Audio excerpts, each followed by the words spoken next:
Rakshit Ranjan. He is, of course, from Marcellus Investment Managers.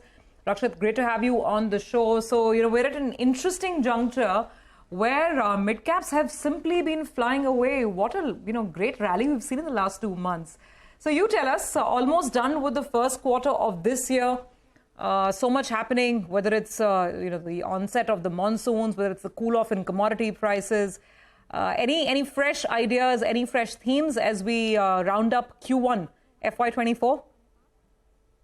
Yeah, no, you're perfectly right. The way we are reading it is very similar. So till about a couple of quarters ago, there was a lot of aberration in the external environment for many businesses, whether the aberration was because of supply chain disruptions, commodity prices, COVID-related lockdowns, so on and so forth. Last 2-3 years just went by in that manner for many businesses. In the last 2-3 quarters now, and in the foreseeable future, many businesses are undergoing normalcy in the external environment. What that is leading to, we see as a theme, is in the last 2-3 years, there are certain businesses who have capitalized on the crisis as an opportunity and invested in areas, whether it be around tech, systems, processes, building new revenue growth drivers, acquiring businesses, etc. Those businesses are pulling away from the rest. The near-term tailwinds available to certain parts of the economy, which were supporting certain types of companies in FY23, for instance, are all out of the way, and it's only sort of prudence and capital allocation decision making that we are seeing shine out brightly in FY24. So I think that capital allocation discipline prevailing in the last 3 years will be the theme for the next 2-3 years of fundamental growth. Okay, hi Rakshit, thanks a lot for joining us. This is Pavitra. But, earlier today we were talking to a fund manager who was saying that the market seems pretty fairly valued now and there aren't really too many pockets which are undervalued anymore. Is that something that you, believe as well? And then in that context, are there pockets that still look good to you, or do you think at least relatively are better positioned?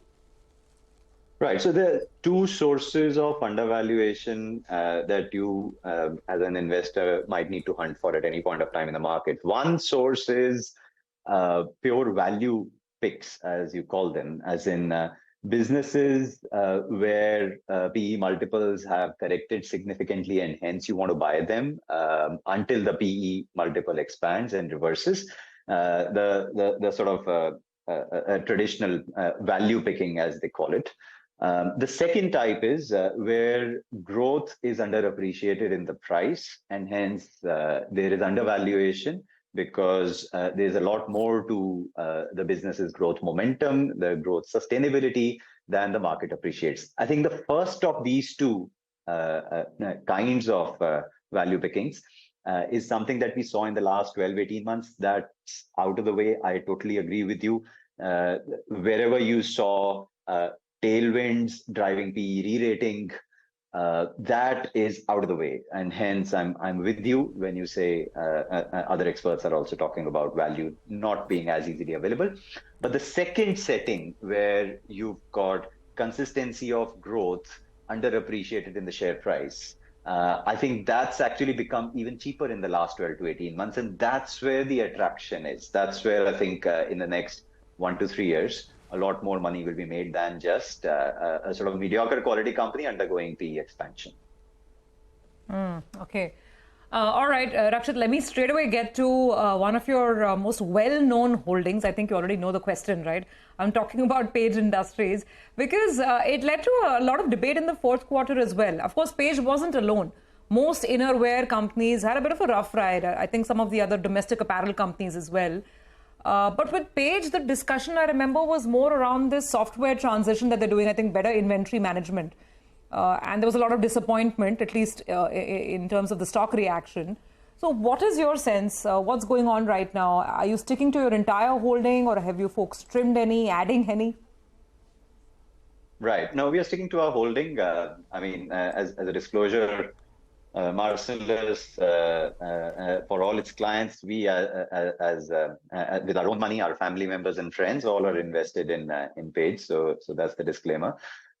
In terms of how the business we see is evolving, so there are, broadly speaking, two pieces of I would say, noise in the reported numbers that we are trying to see through. And then there is an opportunity that we are trying to understand if Page is trying to capitalize on. So the first piece of noise is what you talked about, ARS, auto replenishment system, where if the inventory days in the channel, let's say the channel inventory, not so much Page's balance sheet working capital, I'm talking about the channel inventory. If the channel inventory undergoes massive destocking because from manual ordering of a distributor's inventory, you are switching over to accuracy of demand forecasting, and your supply chain efficiencies driving auto replenishment systems, right? That increases the ROI for the distributor by reducing the inventory levels. And I think we are, the way we understand the intended drop in channel inventories down to half of where it used to be till about a year ago, right? And that halving of the working capital of the channel will certainly have a drag on reported numbers for Page until the halving continues. So that's one piece.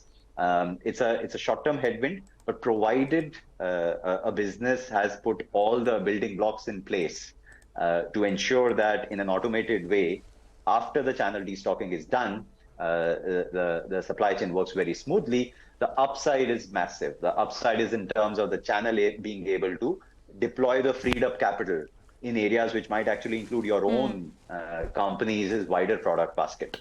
More SKUs, less stockouts, better fill rates, so on and so forth, right? So those are the intended upsides to an efficient implementation of ARS, which we're trying to keep a track of as long as we believe that they're doing it efficiently, we'll stay invested. Yeah. And the second piece is athleisure, the outerwear, which shot through the roof for the industry as a whole when everybody was working from home.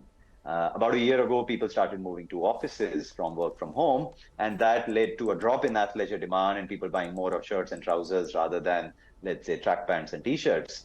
And that is also a bit of an unwind that is underway. Apart from this, the rest of the opportunity is all on the upside. There isn't a business which has scaled up beyond innerwear into outerwear. From men to women, all fashion, not just all day comfort, from women to kids, so on and so forth. Those are the opportunity sets.